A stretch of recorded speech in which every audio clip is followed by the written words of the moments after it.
امام علی علیہ السلام کی خدمت میں ایک شخص آ کے پوچھنے لگا، یا علی، انسان کے جسم کی ہر چیز معجزہ ہے، لیکن انسان کے جسم میں کوئی ایسا معجزہ ہے جس سے انسان ناواقف ہے؟ بس جیسے ہی یہ پوچھا گیا تو امام علی علیہ السلام نے فرمایا، ہاں، اللہ نے انسان کے جسم میں ایک ایسی چیز کو معجزہ رکھا جس سے انسان ناواقف ہے۔ وہ پوچھنے لگا، یا علی، کون سی چیز؟ امام علی علیہ السلام نے فرمایا، انسان کا خون۔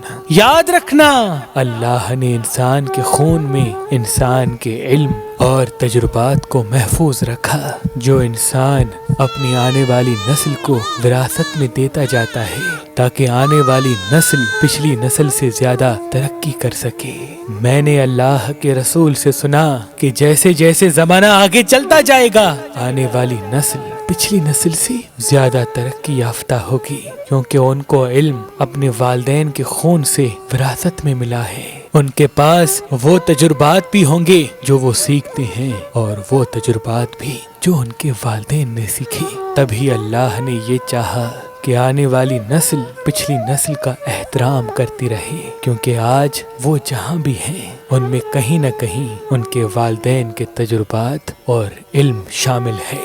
لیکن افسوس، اس زمین پہ عنقریب ایک ایسا زمانہ آئے گا جب اولاد والدین کا احترام کرنا چھوڑ دے گی، وہ اپنے آپ کو اعلیٰ، با علم اور ترقی یافتہ سمجھے گی۔ اے شخص، یہ وہی زمانہ ہوگا جس سے اللہ کے نبیوں نے بھی پناہ مانگی ہے۔ تو وہ پوچھنے لگا، یا علی، اگر وہ زمانہ آ جائے تو اولاد کیا کرے؟ امام علی علیہ السلام نے فرمایا، اس وقت ہر وہ انسان جنت کی ضمانت پالے گا جو اپنے ماں باپ کو مسکرا کے دیکھتا ہے، میٹھے لہجے میں بات کرتا ہے، اس کے احترام میں اپنے سر کو جھکا کے سلام کرتا ہے،